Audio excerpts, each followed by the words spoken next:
All right, let's recall that we have seen the following properties of determinants. First of all, the determinant of a product AB is equal to the determinant of A times determinant of B. And secondly, the determinant of A transpose is equal to the determinant of A. Okay. And thirdly, for a triangular matrix, the determinant is equal to the product of the diagonal entries. That's this. Okay. And what we're really after in this lecture is this theorem, which we stated in the previous lecture. That is A, the matrix A is singular if and only if its determinant is 0. Or put it differently, A is non-singular if and only if its determinant is not 0. Okay. And we've proved, based on what we know already, we proved the 2x2 case. And now we're gonna want to think about the general case. Okay. So idea, we know the following thing. If B is obtained from A by row operations,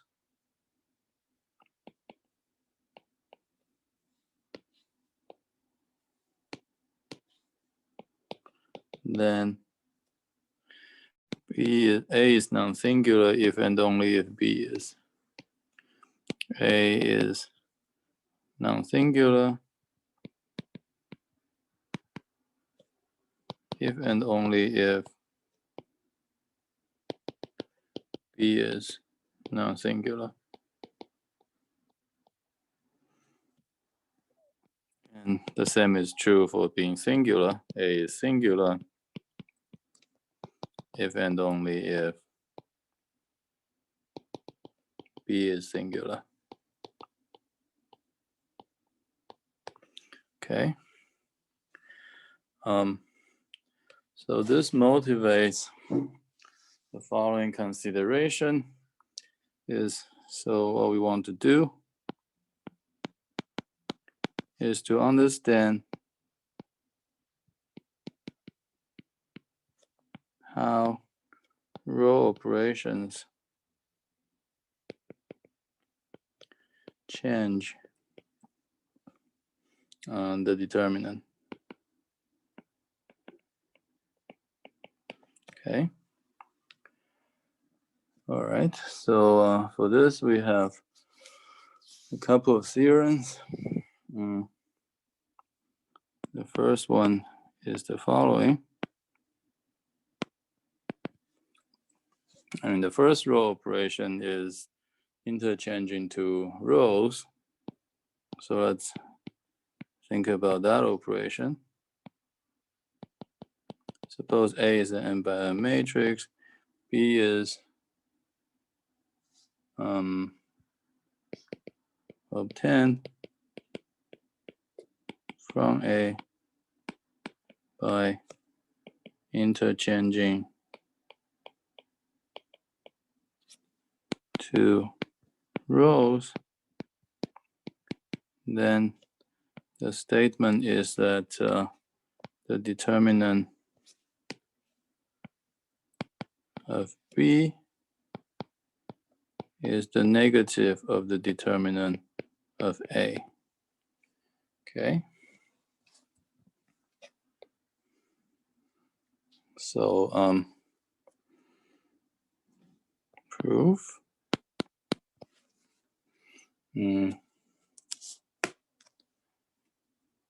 Case 1. the two rows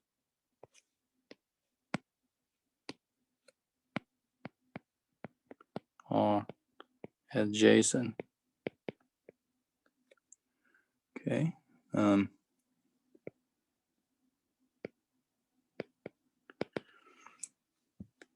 Right. So we are considering the row operation of exchanging two rows. The first case we want to consider is the special case where the two such rows that are next to each other. Say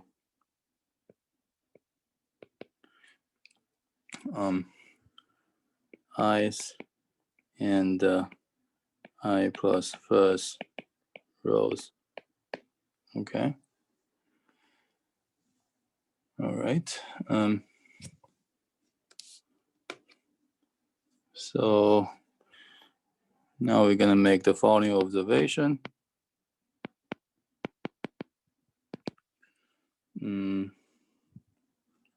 Consider the ij's minor. I let mij, j goes from 1 to n, be the minus of a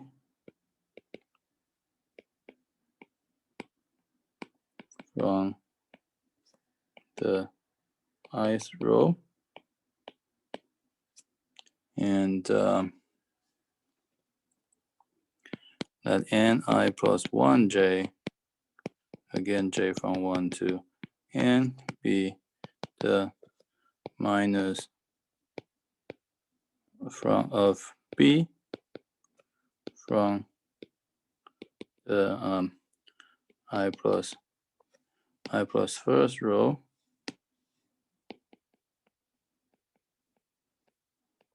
Okay. Then we have mij is equal to ni plus 1j for every j. Okay. Why is that?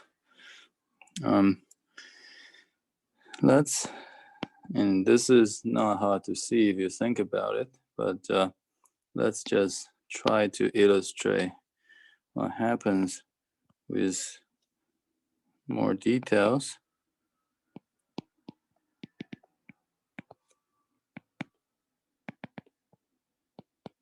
Okay, suppose this is RA. This is A.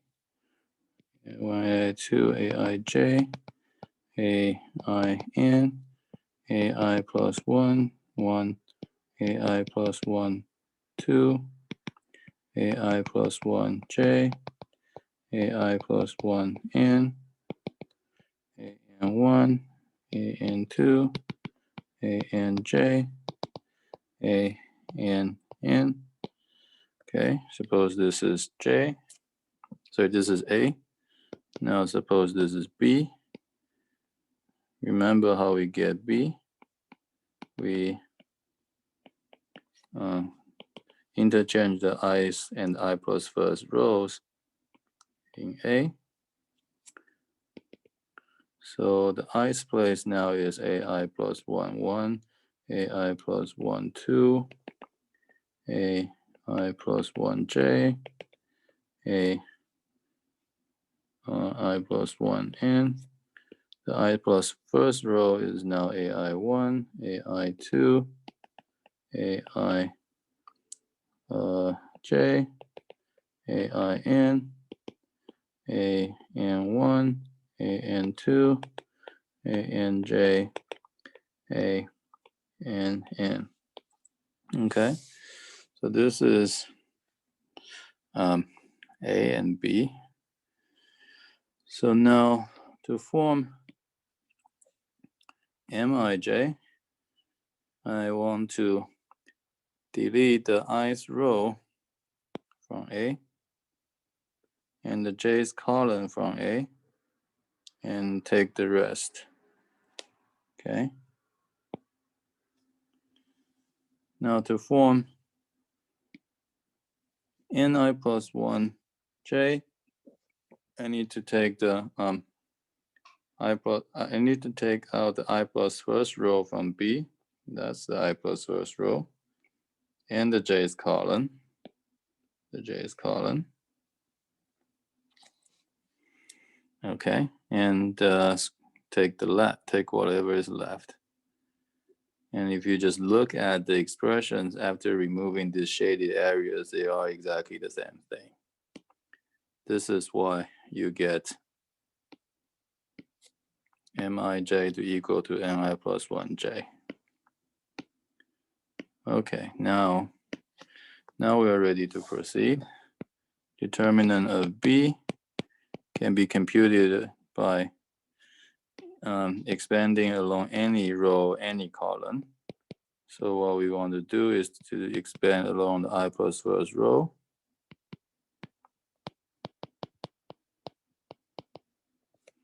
Okay. Now this is a j run from 1 to n minus 1 I plus 1 plus j. Well, what are the entries in the I plus first row of B? These are the aij's.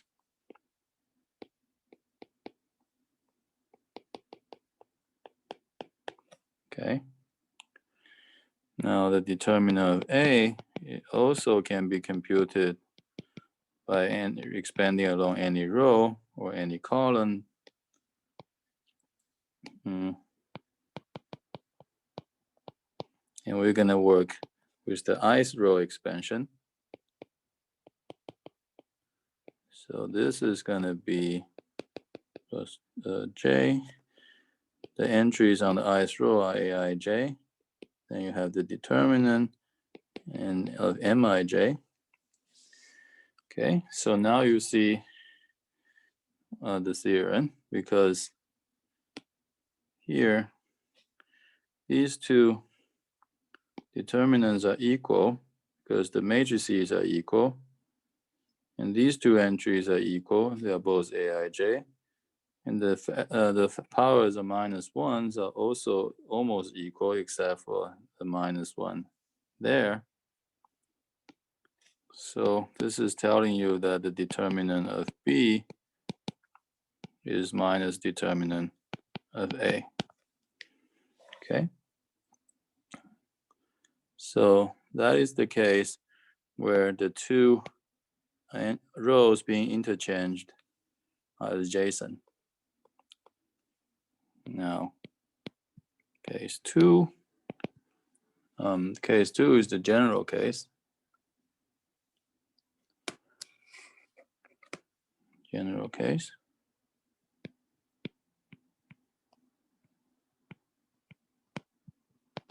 Say we are exchanging, say we are interchanging the i's and the k's. Oops. The k's row.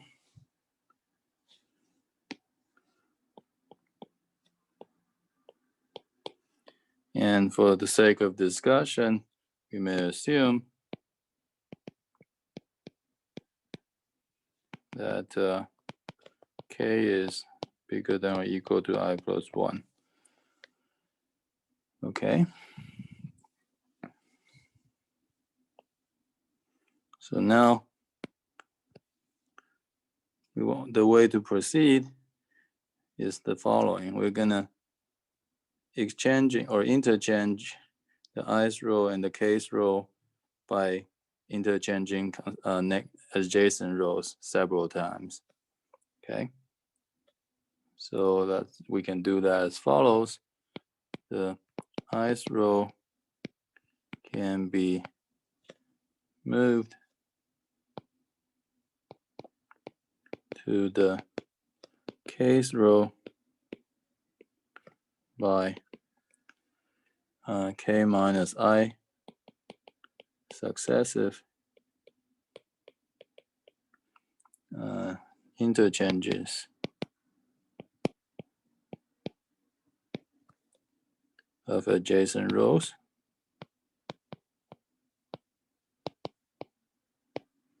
Right? You think about this.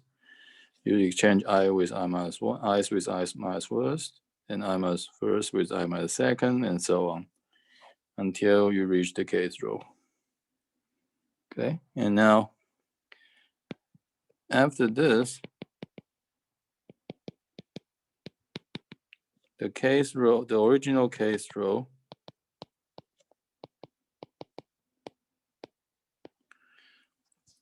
is in the first case k minus first row, right? Because the last step that we need to do is to move the the k minus first row to the kth row, and so interchange k minus first with k in order to bring the ith row to the kth row. So after bringing the ith row to the kth row, the original kth row becomes the k minus first row. Becomes the k minus first row. Okay, and then we can move this k minus first row to the ith row. We can move the k minus first row to the ith row by this time k minus I minus 1 successive moves, successive interchanges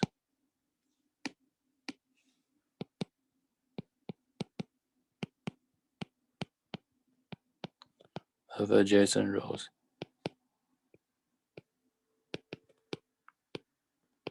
Okay, so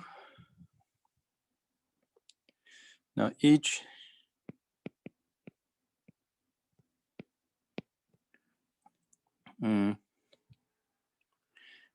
interchange of adjacent rows gives a factor of -1 to the determinant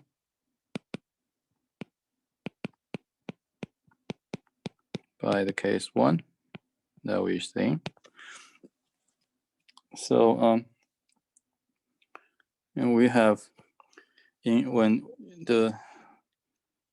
the process of exchanging the ith and kth row, we incur how many interchanges of adjacent rows. The first part incurs k minus i's. The second part incurs k minus I minus 1. So we have in total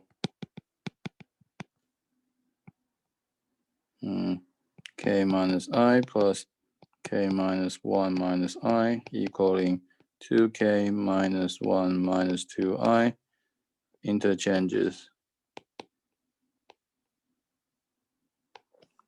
of adjacent rows.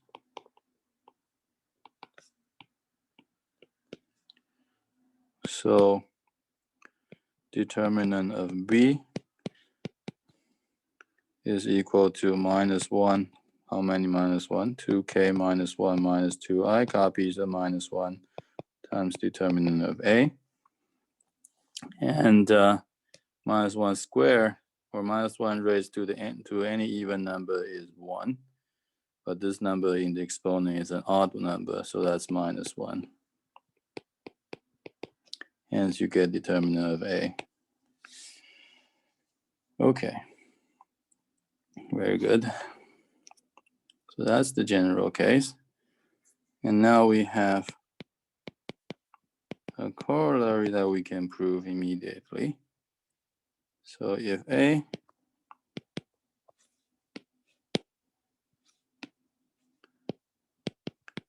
being an n by n matrix has two identical rows,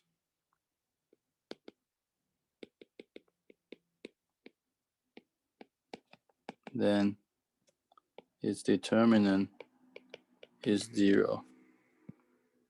And the proof of this is very easy because how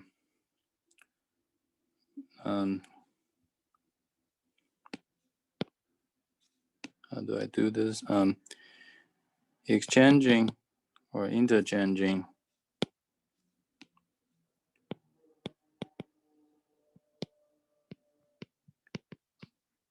the two identical rows will not change A, right? Because the two rows you're exchanging are the same. But by theorem,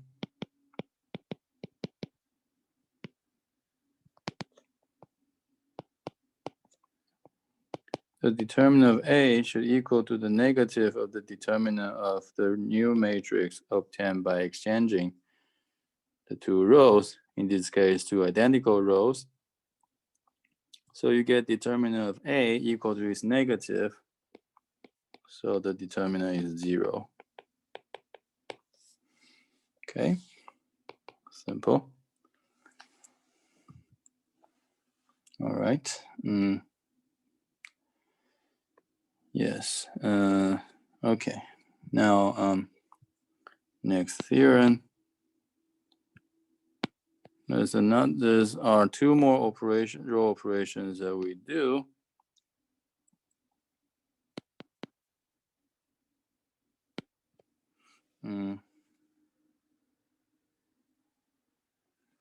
So let's say, suppose B is obtained from A by multiplying the ith row by C not equal to 0. Well, that's not very important. Well, yeah, but no, that's important. Say not equal to 0. Then determinant of B is C times determinant of A. Okay, proof.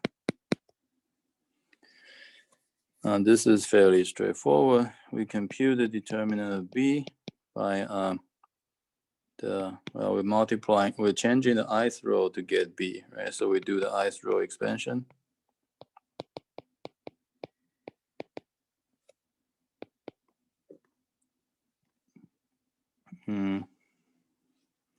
So that's going to be the following expression. The ith rows of B, the entries on ith row of B are CAIJ. And the determinant of the ij's minor of B, so the ij's minor of B and ij's minor of A are the same, because in forming the ij's minor, you deleted the ith row, which is the only row that gets changed. So so note on the ij's, so A and B have the same ij's minor.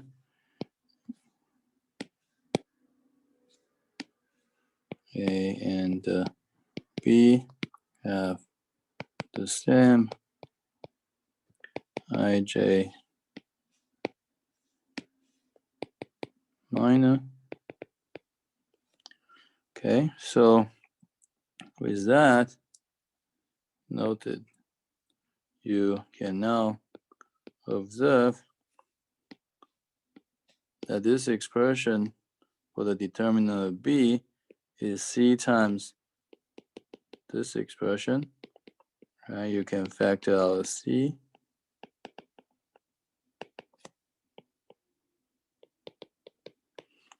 that. But over here, this is, because A and B have the same ij minor, this is completely identical to the ith row expansion of the determinant of A. So that's the theorem. Okay. Easy enough. Now, one more thing.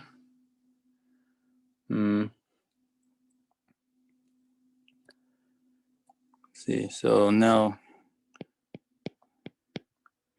the next theorem is concerned with the last row operation that we have. So suppose you have n by n matrix A as before. Suppose that B be the matrix obtained from A by replacing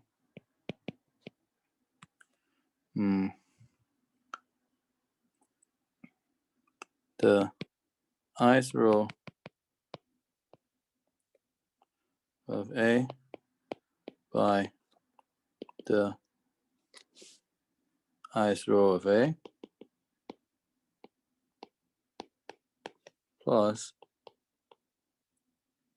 C times the kth row of A.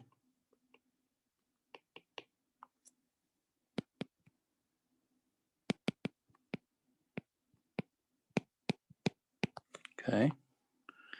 Then the claim is that the determinant of B is equal to the determinant of A. So, well, let's illustrate the situation a little bit.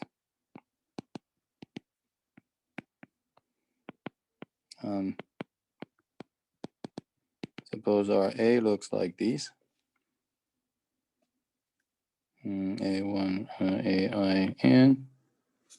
That's an I here. AK1, AK2, AKN, AN1, AN2, ANN. Okay, so in B, what we mean here is that B is obtained from A by the following change only. In the ith row of A, you have the ith row of A plus C times the kth row of A. So AI1 plus CAK1, AI2 plus CAK2, AIN plus CAKN. And everything else remains the same.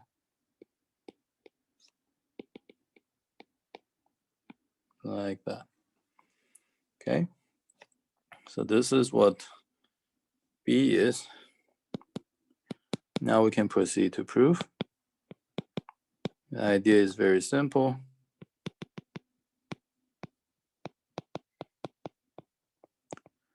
You try to compute the determinant of B by using the ith row expansion.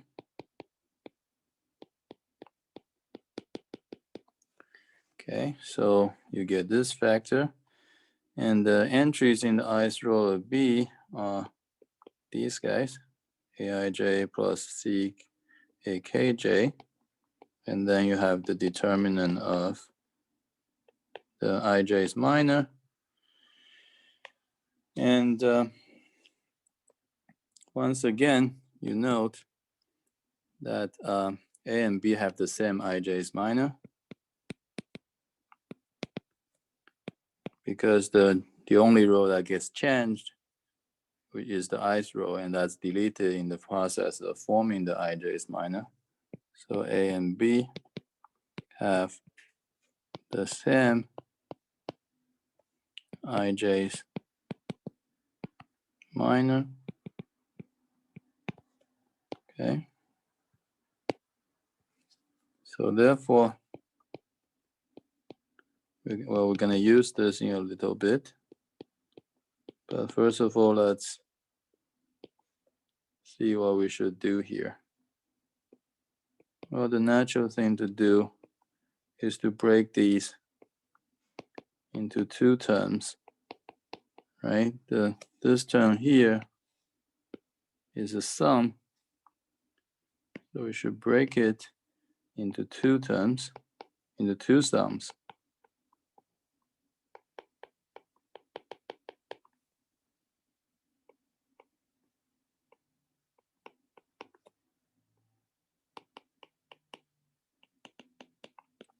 Okay. Now, first of all, this first sum here, you can easily recognize this as the determinant of A. Right? This is in fact the ith row expansion of the determinant of A. Now, the second thing here, this is let's still say the ith row expansion of the matrix of the determinant of some matrix called Q, where Q is the following matrix.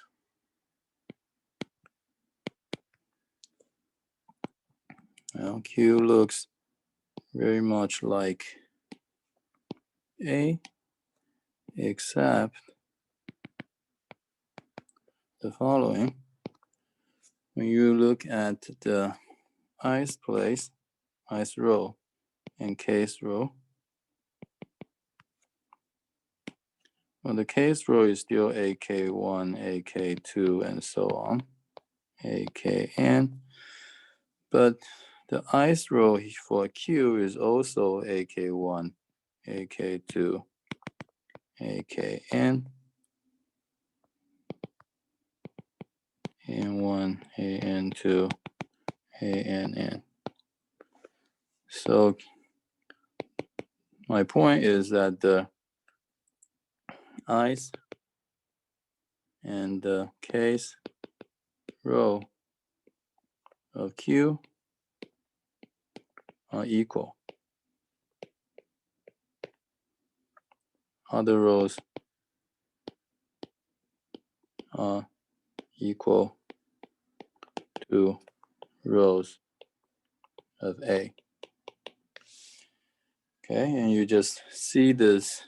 I mean, once you construct this Q, it's easy to see that if you take the ith row expansion of the determinant of Q, you get exactly this expression I wrote here. But now the point is, Q has the ith and the kth rows being equal, and the previous corollary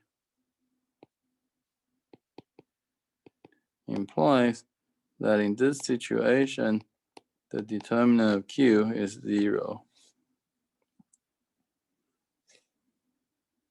So we're done. Because going back here, we see that the first sum is determinant of A, the second sum is 0. So that is determinant of A. Good. Okay, so now we've talked about those three row operations. We can proceed to prove main theorem.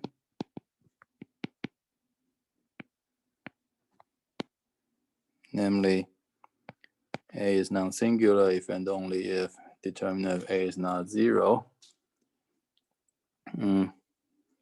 So let's see. Now the point is, as we, when we try to do row echelon forms, we see that we can use these row operations. We can use row operations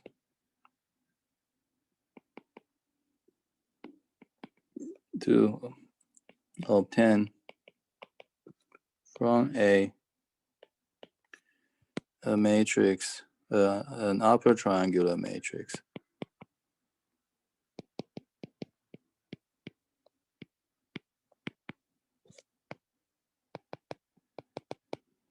Right? I mean, the row echelon form is certainly an upper triangular matrix, but we omit the step of rescaling the rows so that we get the leading terms to be 1.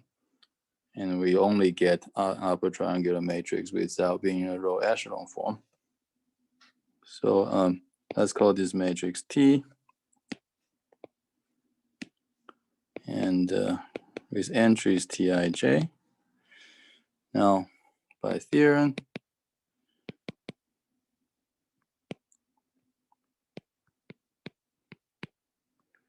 because we only use the operations interchanging rows and replacing a row by by itself plus a multiple of another row, the determinant doesn't change by up to a sign.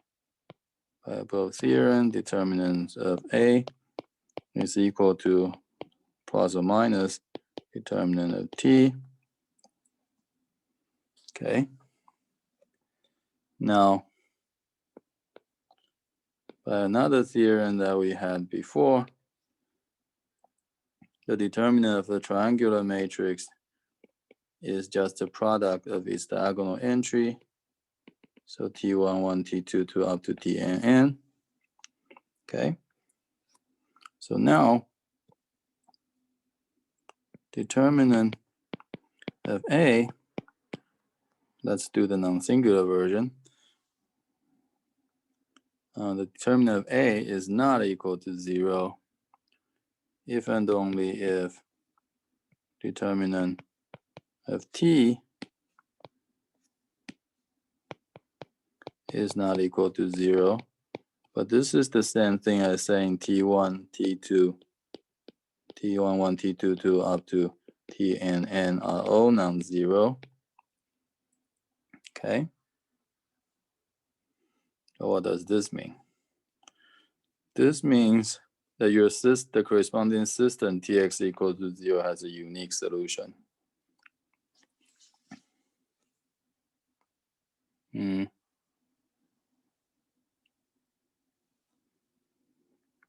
I.e., so let's see what we prove.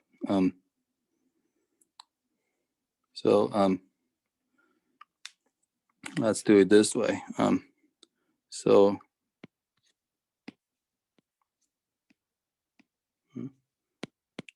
determinant of A not being 0 implies that T11 through Tnn are all non-zero, which implies that the system Tx equals to 0 has only the trivial solution, which means that T is non-singular, which means because T and A are row equivalent, A is non-singular.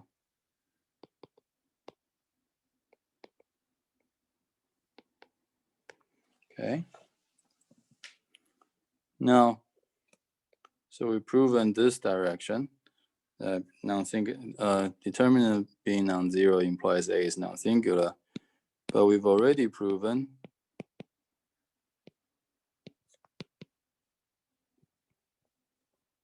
that A being non-singular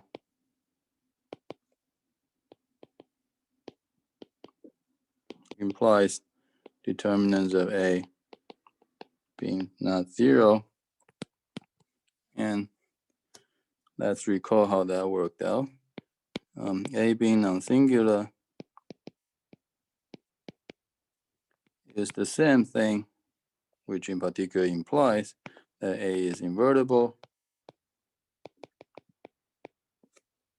which means that there exists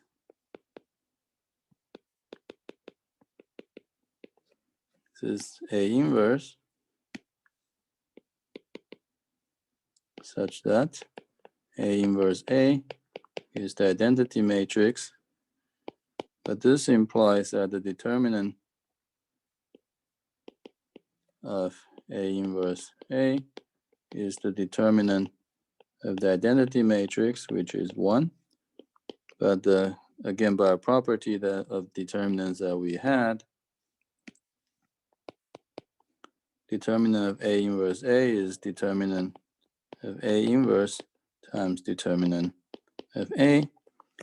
And this implies, so you have two determinants multiplied to 1, so neither can be 0. So in particular, determinant of A is not 0. Okay, so we prove both directions. So we've now proven that A being non-singular is the same as determinant of A being non-zero. And this is equivalent to A being singular is the same as determinant of A being 0. So we complete the proof of the theorem.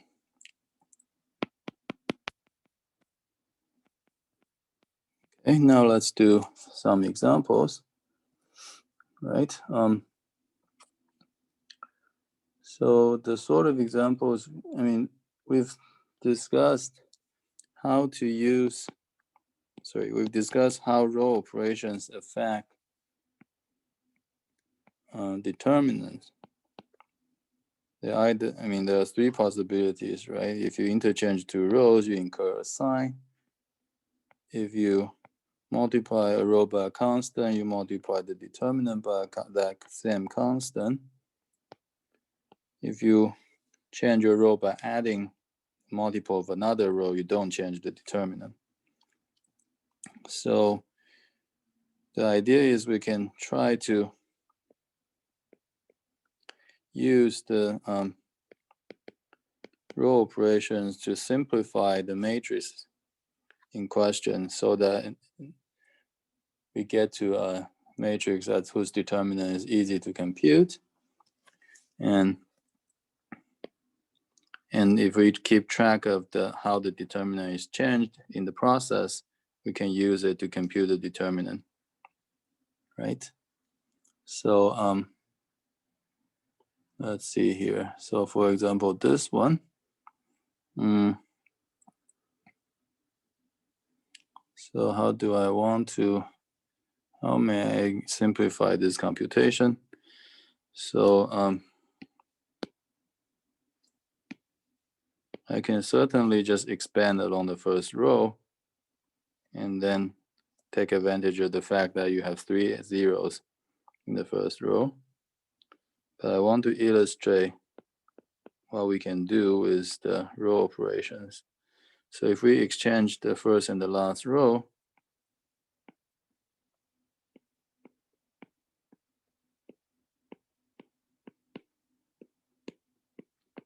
we incur a minus sign, and the determinant becomes this.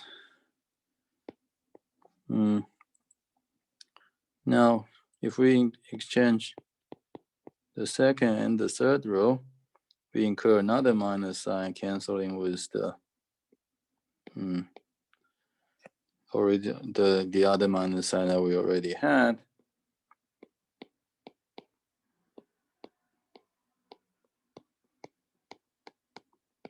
Okay.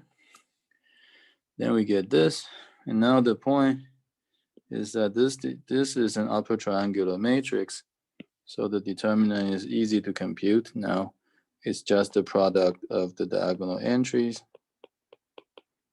so it's 24. Okay, so it's slightly faster. So let's see here.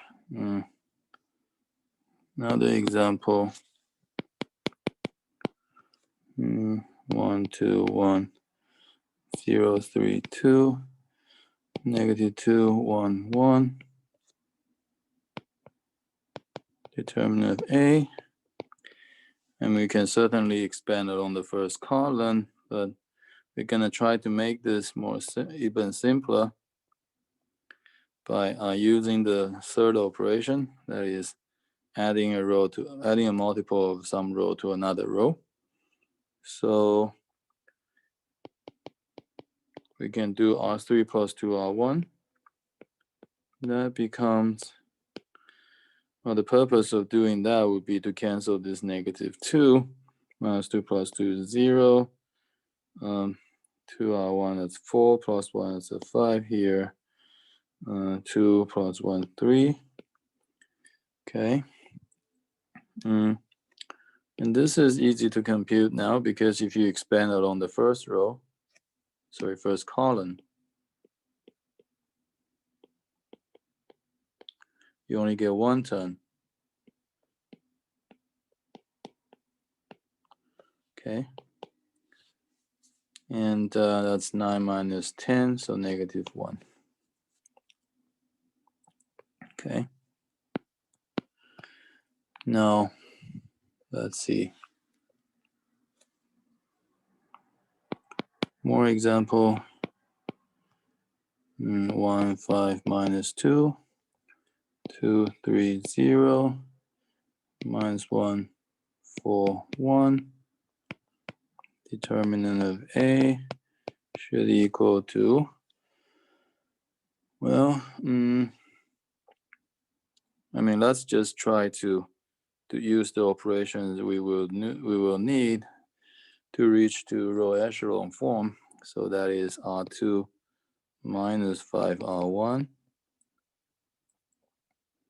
That will be, well, I can do two operations at the same time. So R2 minus 5R1, R3 plus 2R1. R1 remains the same. R2 minus 5R1 has the purpose of canceling the first entry here. 0, because that's 5 minus 5. 3 minus 10, -7. 4 minus -5, 9. Okay. And R3 plus 2R1. -2 plus 2 is 0. 0 plus 4, that's 4. 1 plus -2 is -1. And again, this is simple enough to proceed with the first column expansion. -7, 9, 4, -1. So that gets 7 minus 36, -29.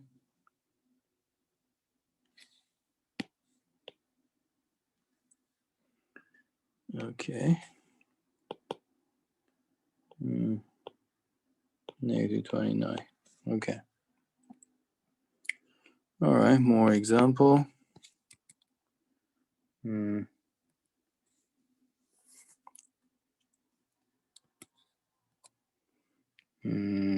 Like what?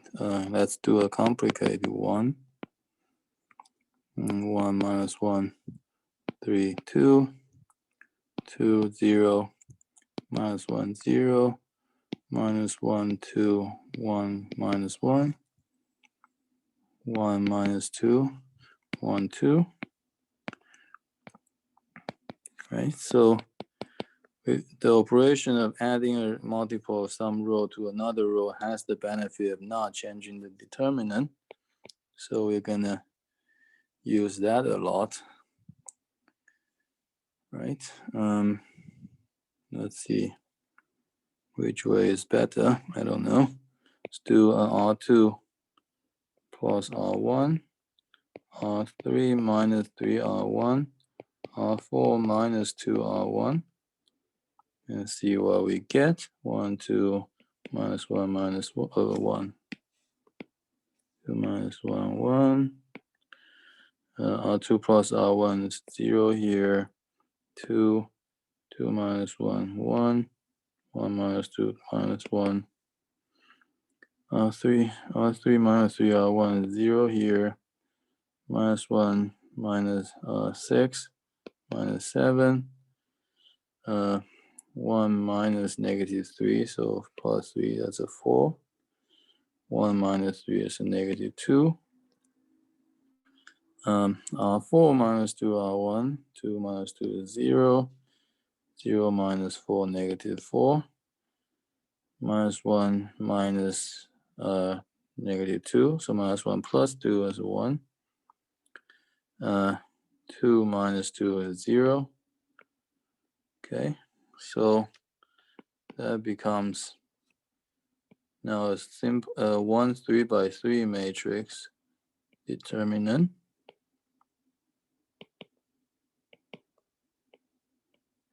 Okay, and well, we're gonna continue using this simple row operation, but with a slightly different perspective. See, the third column is simpler, right? So there's just the -2 to get rid of, so that I can do. If I do R2 minus 2 R1 and leave R3 alone,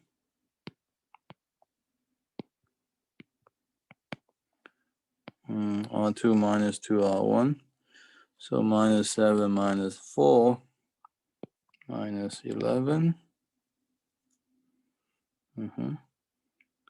4 minus 2, 2. -2 minus -2, 0. And now I can expand along the third column.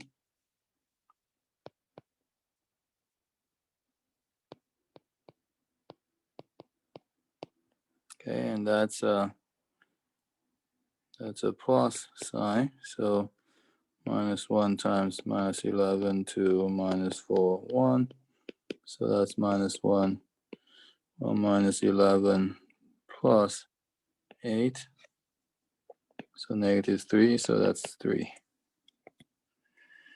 Good. All right. So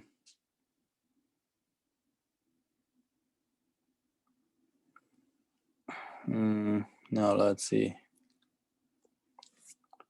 Let's do one more example.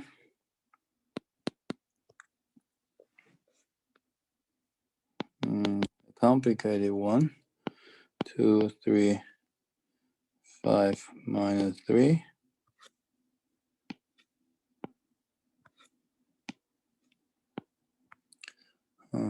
3 minus 3, 2, 4, minus 2, 5, 4, minus 3, 4, 2, 3, 2. Okay. So,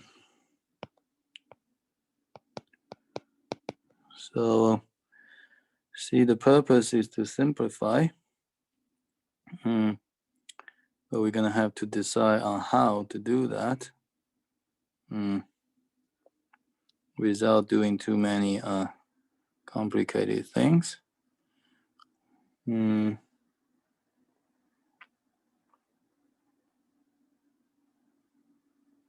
Yeah, okay.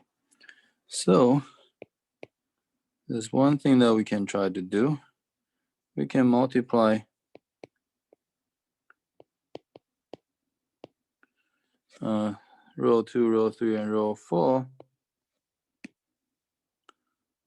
by 2.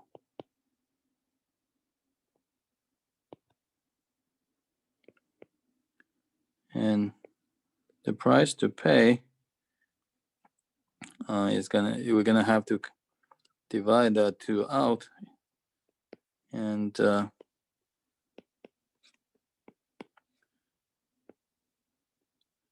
is why we have a 1/8 outside.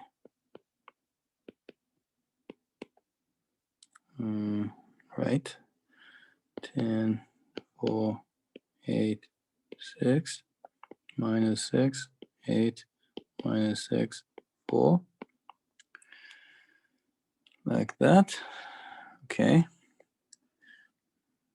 And now the point of doing this multiplication by 2 is that now the first row here, these guys are multiples of 2, so I can use the first entry to cancel them.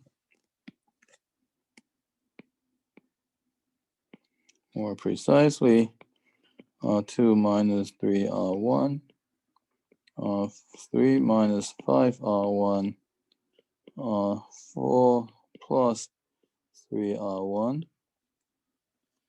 Okay, these are the operations we should perform. And we still carry the 1/8. Oops.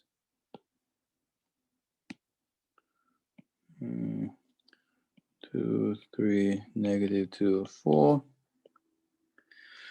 Okay, R2 minus 3R1, 6 minus 6 is 0. 3, that's 9, minus 6 minus 9, minus 15. 10 minus negative 6, that's 16. Oops. 4 minus 12, negative 8. R3 minus 5R1, that's 10 minus 10, 0 here. 4 minus 15, negative 11. 8 minus negative 10. So 8 plus 10, so 18. 6 minus 20, so negative 14. So now R4 plus 3R1, negative 6 plus 6, 0. 8 plus 9, 17. Minus 6 minus 6, minus 12. 4 plus 12, 16. Okay, now this is certainly a bit bigger, and the numbers are certainly a bit bigger, but it's now ready to be expanded in the first column. Negative 15, negative 11, 17, 16, 18, negative 12, negative 8, negative 14, 16. Okay. And now what are we going to do?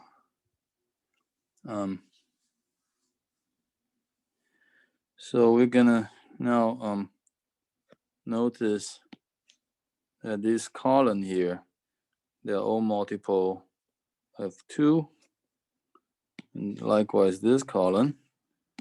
Although the previous theorems about multiplying a factor by is about multiplying factors to a row, the same statement is actually true about multiplying a factor to columns.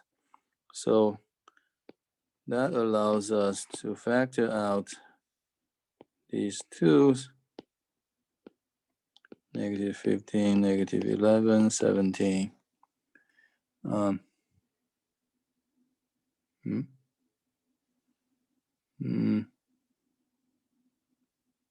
Yeah.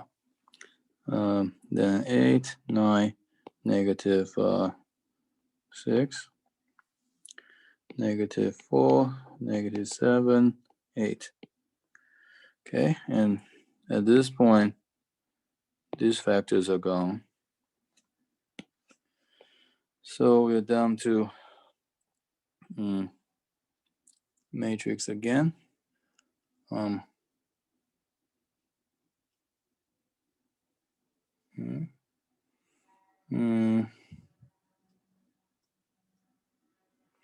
Okay, so what do we do here? And we're gonna try to do a similar trick, but this time aiming at getting rid of these 2 entries. So the idea is we're gonna multiply by 4. 4R2, 4R3. So 1/16 of minus 15, 8 minus 4, 4. So 4, negative 44, 36, negative 28, 68,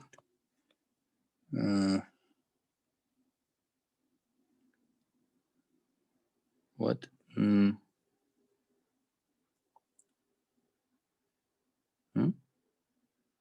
Oh, I don't need to multiply the third row, sorry. That's already a multiple of 4, so really makes no sense to do that. So it's just one copy of 4, and 17, negative 6, 8. And now we can proceed with row operations. Another kind of row operation are to minus 7 R1 R3 plus 2 R1. Okay, and that gives us minus 15, 8, negative 4, 61, I think. Oh, we just know that it's 61, negative 20, 0 here, negative 13, 10, 0 here. And now you can expand along the third column. That gives you, well, it was a 1/4 here, but then there's a negative 4. Then it's 61, negative 20, negative 13, 10. These cancel. So it's 610 minus 260. So that's 350. Ooh. Wait, is there a sign here somewhere? There's an overall minus 1 because it's 4 canceling with a minus 4. So negative 350. Okay. Well, you can decide for yourself whether this sort of creative use of row operations is simpler than just directly calculating the determinant. But I'm certainly telling you in this example that it's possible. Okay, now that's the end of this lecture.